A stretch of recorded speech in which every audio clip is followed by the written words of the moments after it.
Ci troviamo in Piazza Bra, qui è iniziata oggi la 22esima edizione delle Piazze dei Sapori, l'evento organizzato da Confesercenti Verona che mette in mostra i prodotti tipici di tutta Italia, DOP, di OCG, insomma davvero tutte le denominazioni di qualità, e c'è la possibilità davvero di conoscere prodotti davvero unici. Ma oggi è stata anche la giornata del taglio del nastro. Sentiamo le voci del presidente Bissoli e del direttore Alessandro Torluccio. Noi siamo felicissimi, ringraziamo le istituzioni a partire dal Comune che ci ha dato la possibilità di fare anche quest'anno la 22esima edizione, e noi speriamo che il tempo ci dia una mano.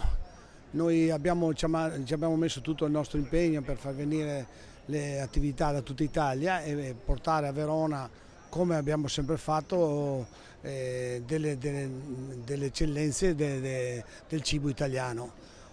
Aiutiamo anche i nostri prodotti del nostro territorio, a partire dalle proloco delle varie cittadine e paesi del nostro territorio, però abbiamo anche un occhio di riguardo per il sociale, perché questo ci interessa moltissimo, perché ci sono delle persone che purtroppo hanno meno possibilità di noi e devono essere aiutate anche queste. Per noi vuol dire fare bingo, lavoriamo un anno per questo evento, quindi vedere così tante persone, così tanti ospiti presenti all'inaugurazione vuol dire che è sentito questo appuntamento, e quindi non possiamo essere che contenti. Abbiamo avuto la fortuna di poter portare qui a Verona tutte le regioni italiane in rappresentanza, quindi eccellenze, DOP, DOC, IGT, ma anche, come dicevo, le DECO, quindi noi stiamo puntando molto alle piccole denominazioni territoriali. Perché? Perché sono piccole produzioni ma grandi prodotti.